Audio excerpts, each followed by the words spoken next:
Assalamualaikum warahmatullahi wabarakatuh. Perkenalkan kami dari kelompok 8, Offering Day 2018, mata kuliah Geohistory.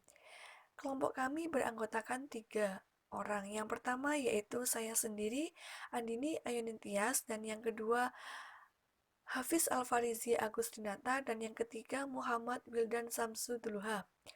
Di sini kami akan mempresentasikan hasil makalah kami yang berjudul Geohistory, Lokasi dan Lenyapnya Ibu Kota Kerajaan Majapahit di Trawulan. Yang pertama yaitu latar belakang. Kerajaan Majapahit merupakan kerajaan besar yang berada di Indonesia, lebih tepatnya berada di wilayah Jawa Timur. Kerajaan ini merupakan salah satu kerajaan dengan peradaban yang bisa dibilang cukup maju. Hal ini bisa kita lihat dari luasnya wilayah kekuasaan kerajaan Majapahit pada saat itu. Suatu kerajaan yang besar pasti memiliki ibu kota yang menjadi pusat peradaban kerajaan tersebut. Nah, adanya ibu kota sendiri juga menjadikan suatu gambaran bagaimana sih kerajaan berkembang dan menjadi acuan dalam segala kegiatan kerajaan tersebut. Awal berdirinya kerajaan Majapahit ini juga sudah dijelaskan dalam kitab Pararaton yang menjelaskan bahwa ibu kota kerajaan berada di hutan terik, akan tetapi hal ini masih belum dapat diketahui dengan pasti. Berita lain dari Cina yang mengatakan kota Majapahit tahun 1416 sampai 1434 tidak lagi berada di tepi Kali Berantas, melainkan bergeser ke arah barat daya sejauh perjalanan darat. Hal ini juga diperkuat dalam Negara Kertagama, yaitu Prapanca tidak memberi petunjuk bahwa ibu kota kerajaan Majapahit berada di tepi Kali Berantas. Hal ini juga didukung oleh banyaknya dugaan yang menunjukkan bahwa ibu kota kerajaan Majapahit berada di Trawulan. Perpindahan kerajaan Majapahit itu masih belum diketahui dengan pasti. Akan tetapi, kemungkinan perpindahan ibu kota kerajaan Majapahit tersebut dikarenakan daerah aliran Kali Berantas sering terjadi banjir atau sering dilanda banjir. Next. Nah, yang berikutnya ada rumusan masalah. Di dalam rumusan masalah ini, kelompok kami mengambil 3 rumusan masalah. Yang pertama yaitu bagaimana kondisi fisik alamiah ibu kota Majapahit. Yang kedua, bagaimana hubungan persebaran peninggalan dengan lokasi ibu kota kerajaan Majapahit. Dan yang ketiga, bagaimana hubungan lenyapnya ibu kota Majapahit dengan peristiwa alam. Next. Yang berikutnya ada tujuan.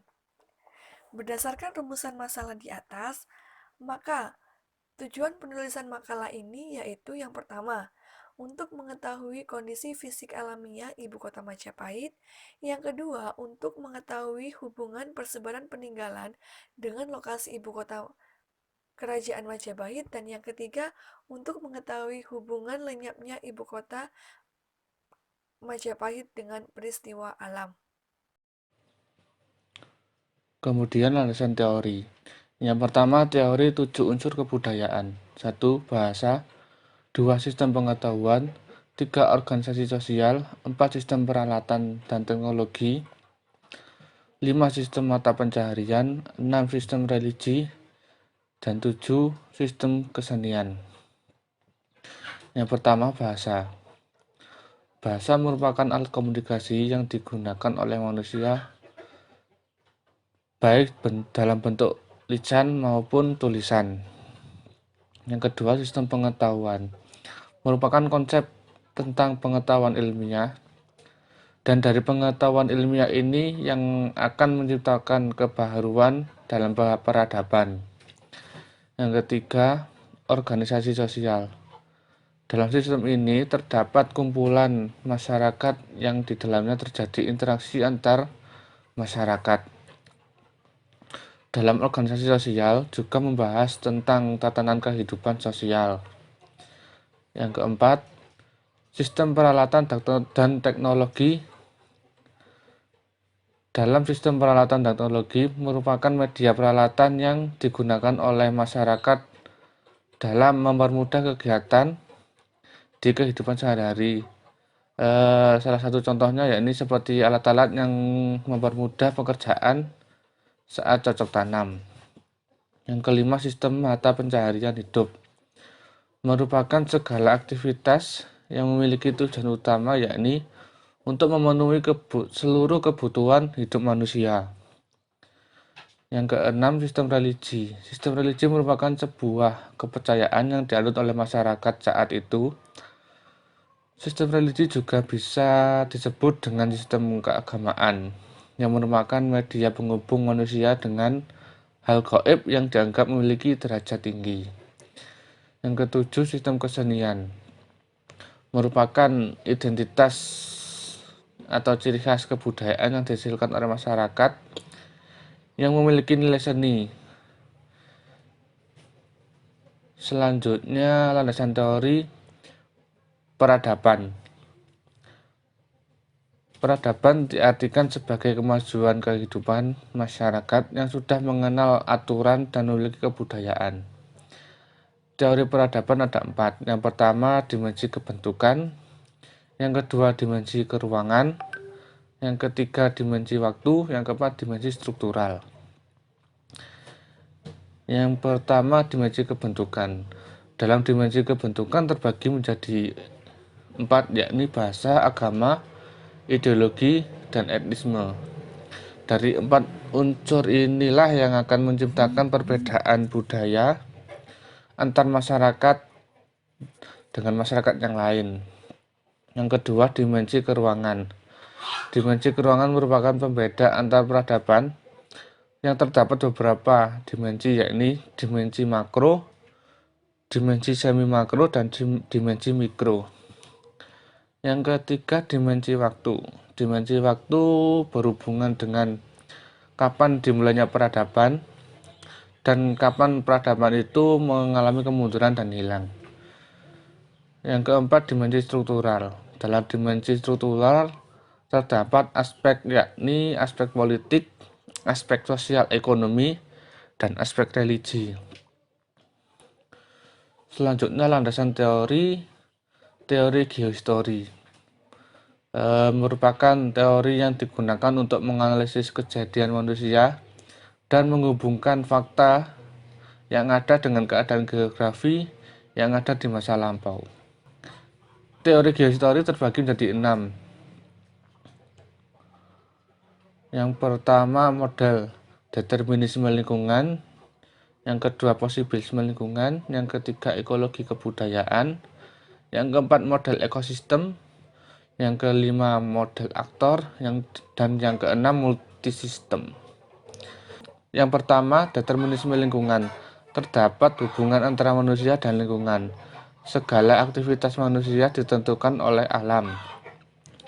Yang kedua, posibilisme lingkungan.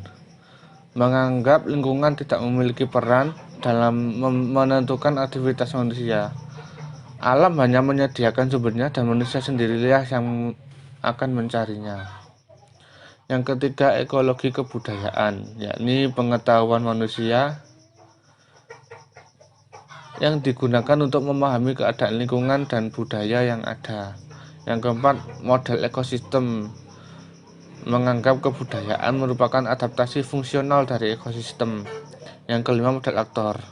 Model aktor menganggap manusia merupakan peran utama dalam pengambilan keputusan dalam menghadapi lingkungan. Yang keenam, multisistem. Multisistem merupakan gabungan dari beberapa model sebelumnya.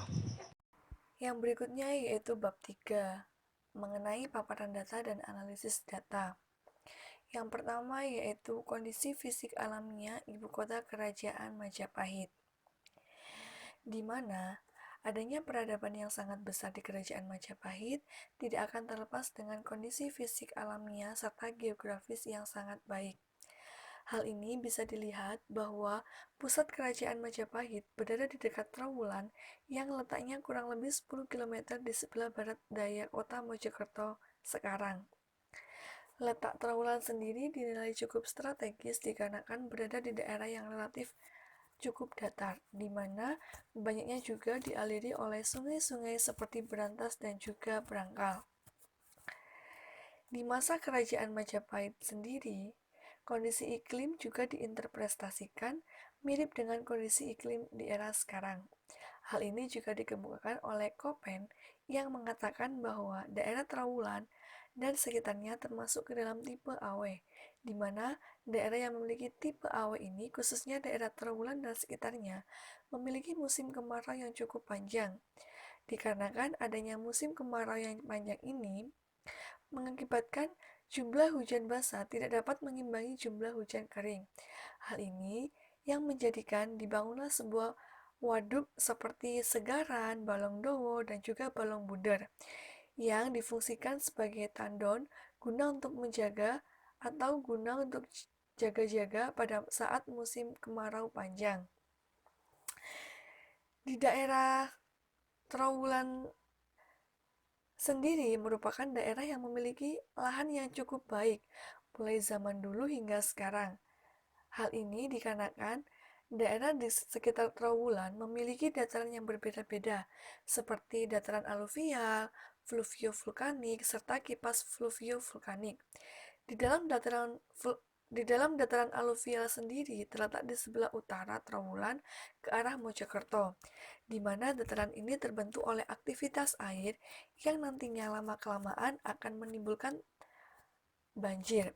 Sedangkan dataran fluvio-vulkanik sendiri merupakan daerah yang relatif landai dan air tanahnya juga cukup dangkal yang menjadikan tanahnya tetap subur sama halnya di dataran aluvial.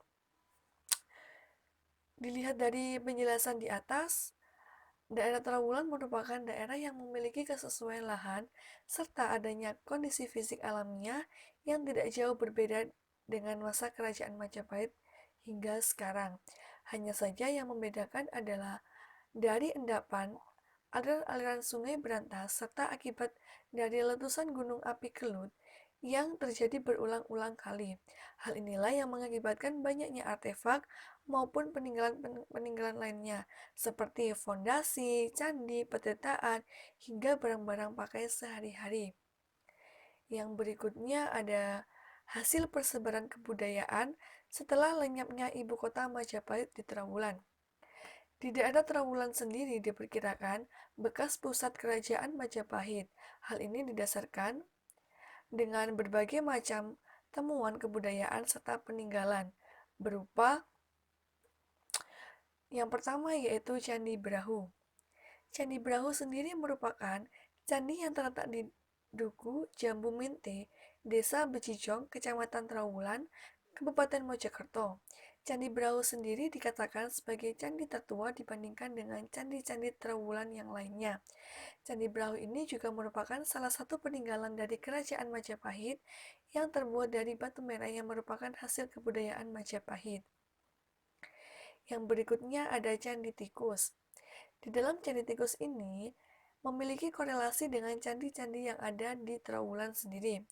Candi Tikus juga diperkirakan berdiri sekitar abad ke-13 atau 14. Hal ini juga diyakini oleh beberapa sejarawan yang mengatakan bahwa berdirinya Candi Tikus berhubungan erat dengan catatan Empu Prapanca dalam kitab Nagara Kertagama. Dan selanjutnya ada Candi Bajang Ratu, di mana Candi Bajang Ratu ini merupakan salah satu candi yang biasa disebut dengan Gapura Bajang, dikarenakan bentuk candinya hampir mirip dengan sebuah gapura. Candi Bajang Ratu diperkirakan berdiri sekitar abad ke-14. Yang berikutnya ada Waduk Segaran atau Kolam Segaran, di mana waduk ini terletak di Dusun Unggahan Desa Trawulan, Kecamatan Trawulan, Kabupaten Mojokerto, di mana Waduk Segaran ini merupakan salah satu kolam yang bangunannya kuno dan terbesar yang pernah ditemukan di Indonesia. Yang berikutnya ada bekas umpak batu. Bekas umpak batu ini merupakan salah satu sisa-sisa bangunan di mana pada saat itu diyakini sisa-sisa batu ini merupakan salah satu pusat pemukiman yang dibangun dalam periode yang berlainan. Hal inilah yang menjadikan umpak batu dulunya masih banyak digunakan oleh penduduk setempat. Ya, untuk selanjutnya pembahasan di bab 4 akan saya jelaskan, yaitu mengenai hubungan persebaran peninggalan dengan letak ibu kota Majapahit yang ada di Trowulan. Sebelum kita bahas itu, kita ketahui bahwa ibu kota Majapahit itu banyak yang mengindikasikan, yang berpendapat bahwa di Trowulan itu merupakan pusat pemerintahan atau pusat ibu kota dari Majapahit, karena juga didukung oleh keadaan lingkungan yang strategis membuat mereka Majapahit memilih tempat tersebut untuk menjadi sebuah ibu kota. Gambaran mengenai ibu kota Majapahit juga terdapat pada Nagara Kertagama 8 sampai 12 yang menggambarkan keadaan ibu kota kerajaan Majapahit pada sekitar tahun 1350 Masehi. Daerah Trowulan ini dinilai strategis karena daerahnya itu daerah relatif datar dan di sekelilingnya dialiri oleh sungai-sungai besar seperti Brantas, Porong, dan Brangkal. Walaupun letaknya sedikit di pedalaman, namun adanya sungai-sungai tersebut mengakibatkan bisa dijangkaunya Trowulan ini dari berbagai sisi. Kemudian Trowulan juga diyakini sebagai ibu kota Majapahit juga didukung oleh beberapa pendapat para ahli seperti Piget, seorang peneliti berkebangsaan Belanda, mengidentifikasikan bahwa ibu kota Majapahit berada di Trowulan. Beliau menggambarkan bahwa keadaan ibu kota Majapahit adalah sebuah daerah yang tidak dikelilingi oleh tembok dan benteng. Komplek pemukiman besar meliputi sejumlah komplek yang kecil di mana satu sama lain dipisahkan oleh lapangan terbuka. Hal ini bisa digambarkan seperti keadaan di Trowulan. Kemudian ada juga yaitu deskripsi ibu kota Majapahit pada Negara Kertagama dibuktikan atau dicari di lokasi titik tersebut oleh Klein Pond. Kita bisa lihat pada peta tersebut bahwa di persebaran peninggalan ini seperti kolam Segaran, Candi Gentong, dan Candi Minak Jinggo berada satu titik ini disebut sebuah kayak pusat pemerintahannya, karena ada kolam Segaran sebagai pusat persediaan air, dan ini candi-candi ini sebagai bangunan suci. Terdapat peninggalan tersebut juga selain terdapat menjadi pendukung bahwa letak ibu kota Majapahit ini terdapat di Trowulan. Next, untuk selanjutnya yaitu hubungan runtuhnya ibu kota Majapahit dengan peristiwa alam. Sebelum kita membahas keruntuhannya, kita bisa membahas mengenai kondisi fisiknya ini, kondisi fisik alamiah di Trowulan. Trowulan sendiri itu kan berada di antara pegunungan. Walaupun di reliefnya walaupun datar, tapi mereka berada di sekitaran pegunungan tersebut. Ada Gunung Penanggungan, Gunung Anjas-Moro, Gunung Arjuna, Gunung Kamput, Gunung Kawi, dan berada juga dialiri oleh Sungai Brantas. Hal ini membuat geomorfologi yang unik karena dia dilindungi oleh adanya pegunungan ini. Dia memiliki sebuah kayak benteng alami, kemudian kayak sungai tersebut juga mendukung kehidupan di ibu kota Majapahit ini. Namun adanya pegunungan dan pegunungan ini juga mengakibatkan adanya potensi bencana karena pegunungan ini adalah pegunungan api aktif yang bisa kapanpun meletus. Kemudian untuk Sungai Brantasnya, jika dilihat dari Sungai Brantas ini kan Trowulan ini termasuk di wilayah iklim Köppen Awi, yaitu iklim yang mempunyai musim kering yang panjang dan jumlah bulan kering yang banyak. Namun hal ini membuat kalau ketika musim kemarau Trowulan bisa mengalami kekeringan, namun ketika musim hujan Trowulan bisa mengalami kebanjiran karena adanya banyak sungai yang mengalirinya.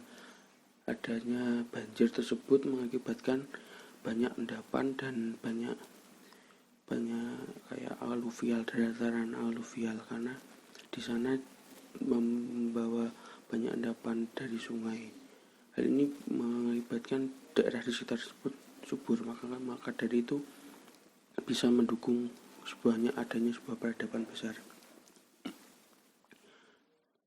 Dalam analisis peta geologi, topografi dan hidrologi, Trowulan ini merupakan dataran aluvial karena banyak terdapat aliran-aliran sungai tersebut yang membawa endapan sungai tersebut.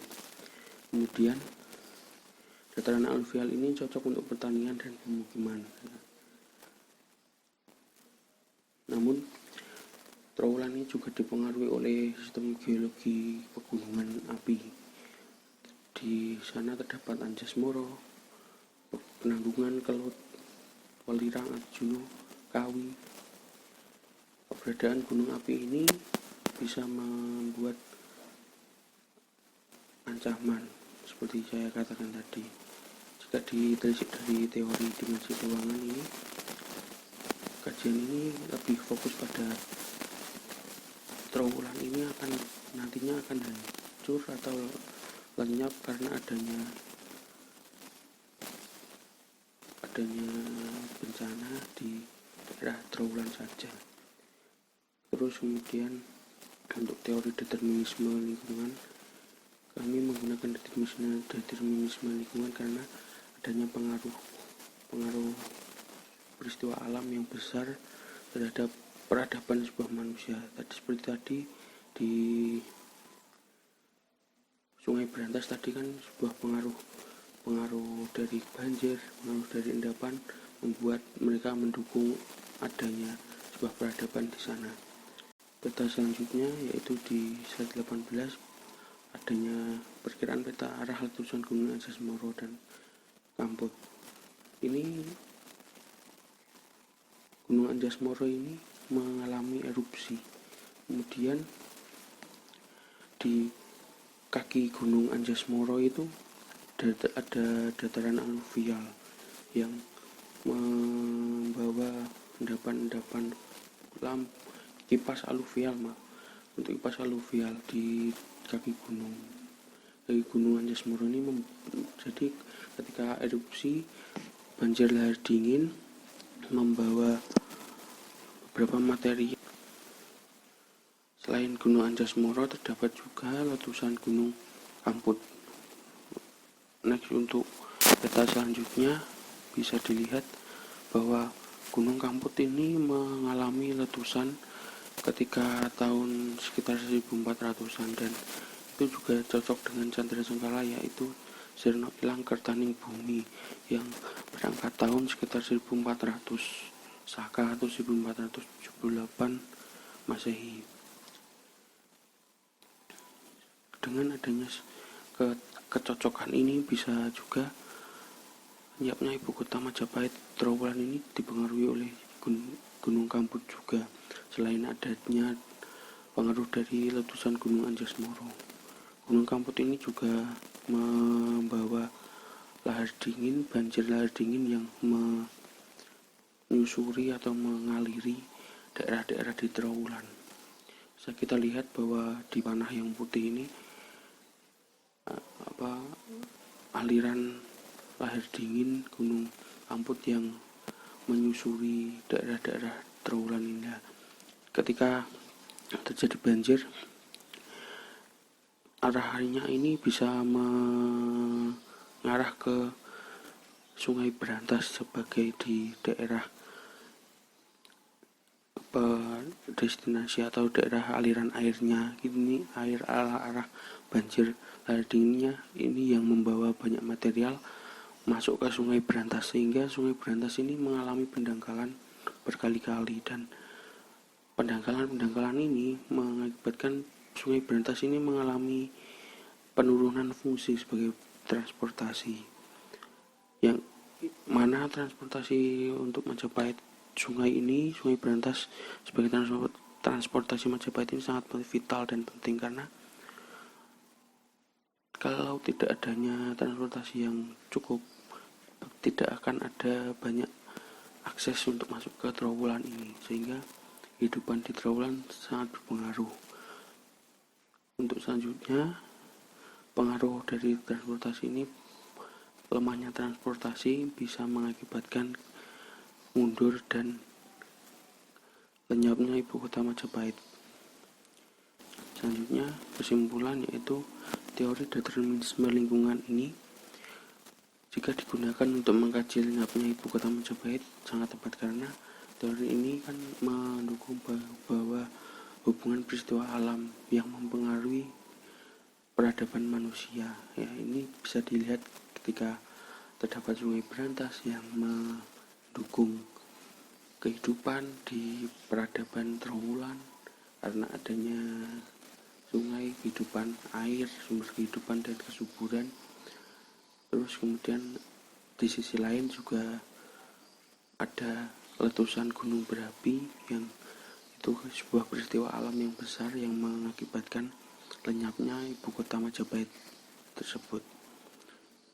Kemudian untuk dimensi keruangannya dibatasi hanya sebagai pembahasan di Trowulan saja, karena nantinya akan di Trowulan ini banyak aspek yang bisa dikaji dalam dimensi keruangan lebih lanjut.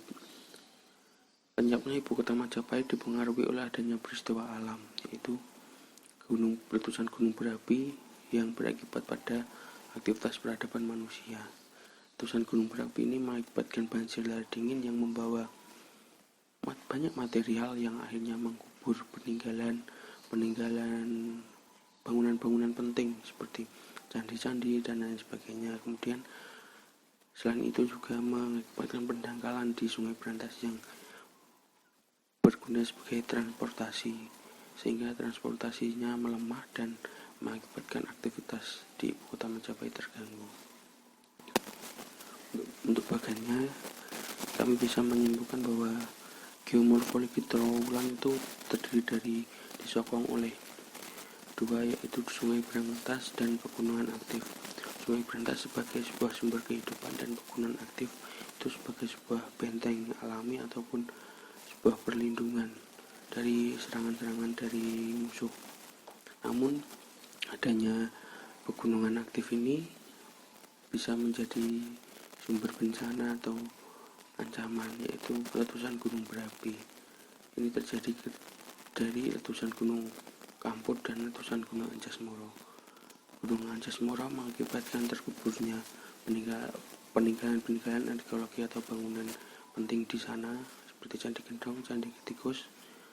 Kemudian untuk erupsi gunung Kamput mengakibatkan pendangkalan Sungai Berantas karena aliran lahar dinginnya.